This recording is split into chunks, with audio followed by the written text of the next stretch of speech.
नमस्कार दोस्तों। आल्हा से एक बार ऊदल ने जेठ के दशहरे पर गंगा स्नान के लिए जाने की अनुमति मांगी। आल्हा ने मना तो किया, परंतु बहुत आग्रह करने पर ढेवा को साथ भेज दिया ताकि व्यर्थ में किसी से झगड़ा रगड़ा ना करे। ऊदल को मेले में जाते देखकर आल्हा का एकमात्र पुत्र इंदल भी साथ जाने की जिद करने लगा। अनुमति लेने गए तो आल्हा ने साफ इनकार कर दिया, परंतु नवयुवक इंदल ने एक ना मानी और साथ चला गया। बिठूर में गंगा किनारे जाकर ऊदल ने डेरा लगा दिया। कन्नौज के राजकुमार लाखन ने भी पड़ोस में ही डेरा लगा रखा था।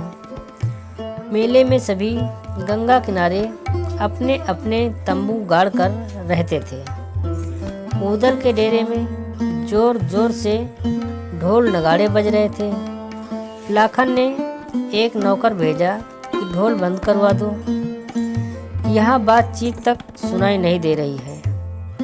कर्मचारी ने लाखन का संदेश सुनाया तो ऊदल ने कह दिया, जाकर बता दो ये ढोल बंद नहीं होंगे, हम महोबा वाले हैं। संदेश वाहक तो चला गया। ढेवा ने समझाया, इसी डेर से तो आल्हा तुम्हें मेले में आने से रोक रहे थे। बेमतलब झगड़ा मोल लेना तुम्हारी आदत है। कन्नौज के राजा जयचंद से हमारे अच्छे संबंध हैं। आगे समय हम उनकी और वे हमारी सहायता करते हैं। जरा सी बात पर तुम उन्हें महोबा का शत्रु बना लोगे। अच्छा यही है कि शोर बंद करो और चलकर लाखन भाई से मिलो। बात ऊदल के समझ में आ गई। फौरन ढोल नगाड़े बंद किए और दोनों भाई लाखन के डेरे में गए। जाकर प्रणाम किया तो लाखन खुश हो गया। दोनों गले मिले और परिवार का समाचार पूछा। लाखन ने भी कहा, कोई बात नहीं, मेला है, खूब नगाड़े बजाओ, नाचो गाओ। अरे मेले में ढोल नहीं बजाएंगे तो क्या घर में बजाएंगे। मेले में बलख बुखारे से राजा अभिनंदन की पुत्री चित्रलेखा भी अपने भाई हंसराज के साथ आई थी। सुबह जल्दी स्नान से निवृत्त होकर वो मेला घूमने निकली। घूमते घूमते वो महोबा के डेरे के पास पहुंची। केसर नाम की नटनी भी साथ थी।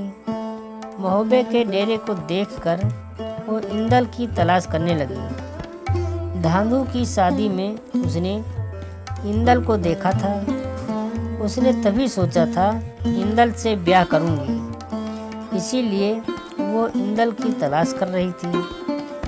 राजकुमारी चित्रलेखा ने केसर नटनी जैसा ही रूप बनाया और इंदल की तलाश करने लगी। ढेवा ने बुखारे वाली नटनी की पहचान लिया और कुछ मोहरे देकर विदा कर दिया।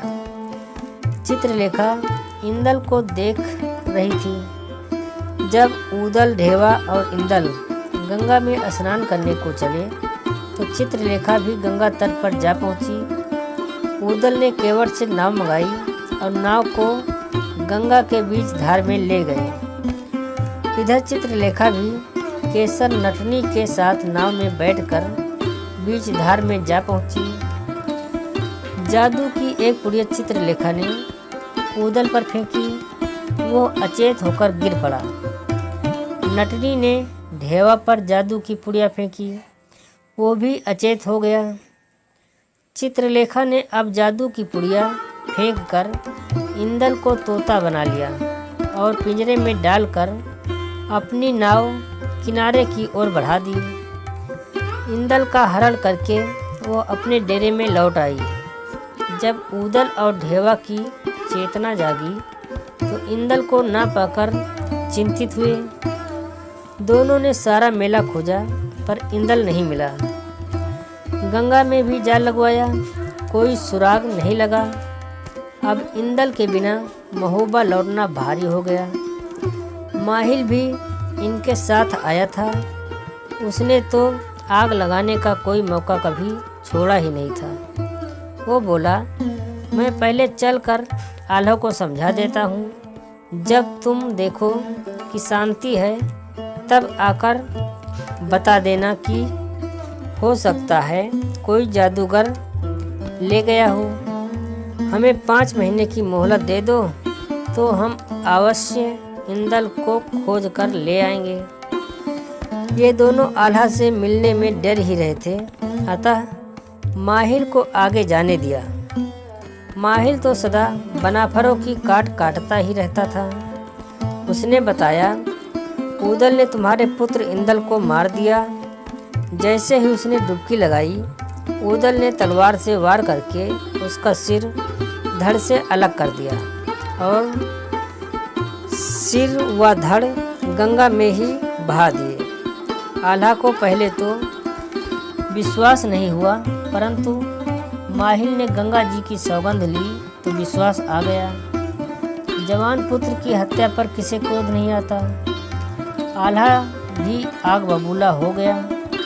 ढेवा की बात सुने बिना ही ऊदल को बुलवा कर डांटा। उसकी एक ना सुनी और खंभे से बांधकर खूब पीटा। माता की भी नहीं सुनी। अपनी पत्नी मछला ऊदल की पत्नी फुलवा की भी गुहार बेकार गई। सुनवा ने भी बहुत समझाया कि इंदल तो और पैदा हो जाएगा, परंतु ऊदल को मार दिया तो ऐसा भाई कहाँ से लाओगे।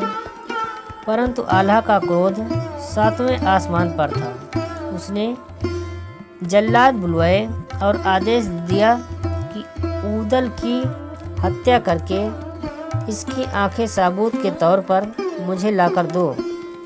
जल्लाद चले तो सुनवा साथ साथ चली। उन्हें रोक कर कहा कि किसी हिरण का शिकार करके आंखें निकाल लाना, पर ऊदल को मत मारना।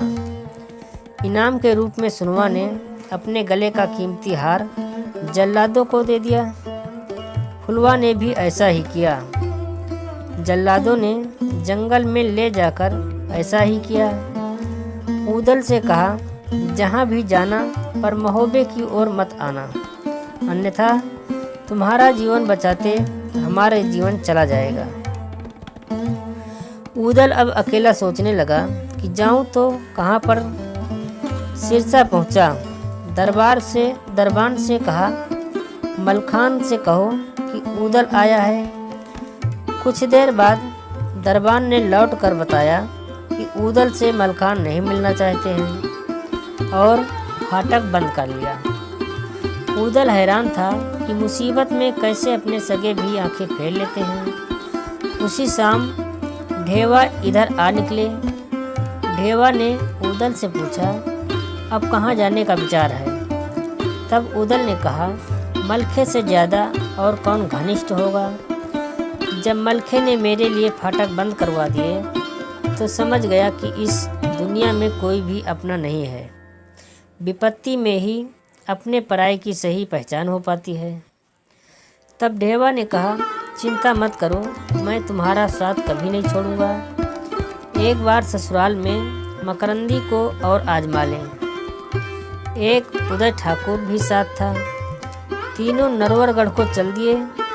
नरवर पहुंचकर महल के पास एक कुएं पर जाकर बैठ गए। वहां हिरिया मालिन आ गई और पूछने लगी, कौन हो, कहाँ से आए हो। तब ऊदल ने कहा, विपत्ति में तुमने भी नहीं पहचाना, मैं ऊदल हूँ, महोबे का ऊदल, आल्हा का भाई। हिरिया हैरान हो गई। ना साथ फौज, ना हथियार, ना घोड़ा, ना तलवार, भला ऊदल को कोई कैसे पहचाने। ऊदल ने बात बनाई, दिल्ली में पृथ्वीराज ने महोबा लूट लिया, सुनवा और फुलवा को भी ले गए, हम प्राण बचाकर भागे हुए हैं। हिरिया ने रानी को सारी बात बताई। रानी ने मालिन के द्वारा ऊदल को महलों में बुलवाया। ये तीनों भी महल में पहुँचे। तभी मकरंदी भी आ पहुँचा। उसने पूछा, तुम्हारा बैदुल घोड़ा कहाँ गया, हथियार के बिना कैसे चले आए। जब ऊदल ने पृथ्वीराज की लूट वाली कहानी सुनाई तो मकरंदी ने लानत भेजी कि तुम्हारे जीवन को धिक्कार है। डोला लुट गया तो तुम्हें जीवित नहीं रहना था। अब मैं फौज तैयार करता हूँ, चलकर हम दिल्ली को लूट लेते हैं। तभी ऊदल ने सच बात बताई कि कैसे बड़े भाई आल्हा का पुत्र किसी ने चुरा लिया और भाई ने पीटकर जल्लादों को सौंप दिया। तब रानी ने कहा, यह मठ मेरी देवी का है, पूजा और यज्ञ करो, देवी इंदल का सही पता बताएंगी। रात को ऊदल ने मठ में जाकर देवी की पूजा की।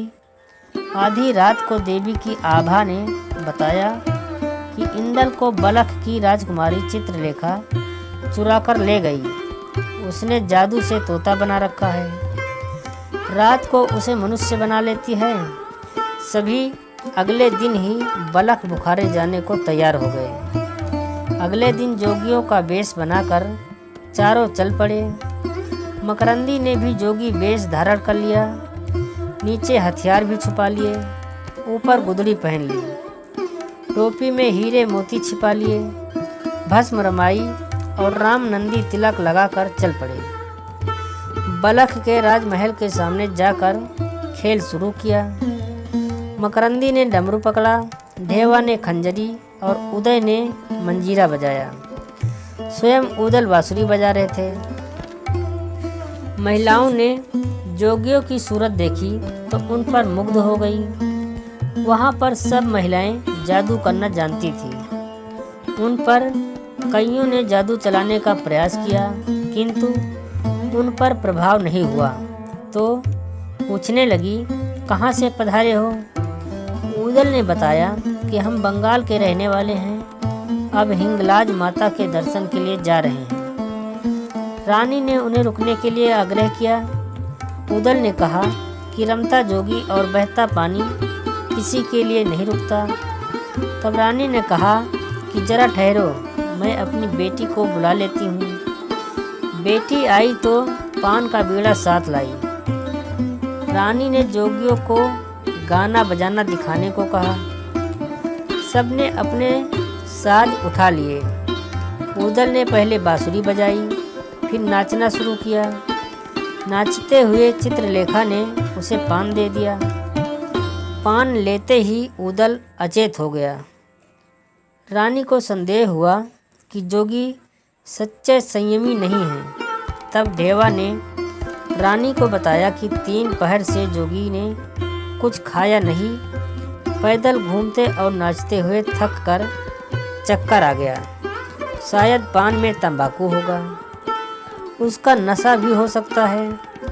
चित्रलेखा ने कहा, जोगी को मेरे कमरे में पहुंचा दो, मैं ठीक कर दूंगी। ऊदल को चित्रलेखा अपने कमरे में ले गई। उसने इंदल को तोते से मनुष्य बनाया।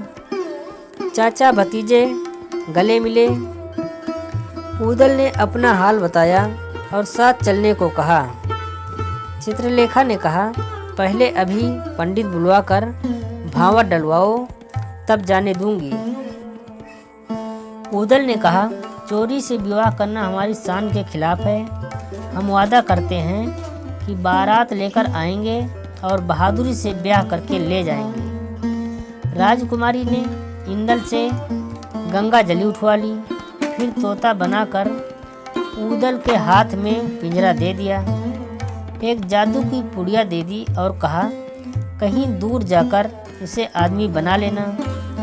ऊदल, ढेवा, उदय ठाकुर और मकरंदी इंदल को लेकर चल पड़े। ऊदल ने उसे ढेवा के हवाले कर दिया और स्वयं मकरंदी के साथ नरवरगढ़ चला गया। मलखान को ऊदल ने सारा हाल सुनाया। तब मलखान इंदल को लिए ढेवा के साथ महोबा पहुँचे। राजा परिमाल के दरबार में इंदल को पेश किया गया। फिर परिमाल भी 10 पुरवा आल्हा से मिलने चले। मलखान ने इंदल को आल्हा के सामने खड़ा करके कहा, जैसे मैंने इंदल को खड़ा कर दिया, क्या आप ऊदल को खड़ा कर सकते हैं? आल्हा को शर्मिंदा होने के अलावा कोई उपाय नहीं था।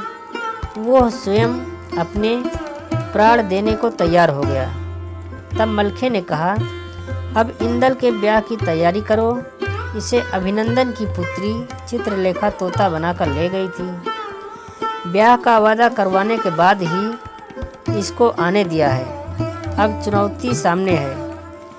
ऊदल के बिना बलख बुखारे की फौजों से कैसे जीत पाओगे? माता सुनुआ व फुलवा दोनों को इंदल ने ऊदल के पत्र पकड़ा दिए। दोनों ऊदल की जानकारी पाकर प्रसन्न हो गई। माता मल्हना, दिवला और तिलका ने इंदल के विवाह की तैयारी शुरू कर दी। मलखे ने महोबा और सिरसा की फौजें तैयार करके बलख बुखारे कूच कर दिया। दोस्तों, इंदल हरण यहीं पर समाप्त होता है। इंदल का विवाह बहुत जल्द लेकर आपसे फिर मुलाकात होगी। तब तक के लिए नमस्कार, जय हिंद, वंदे मातरम।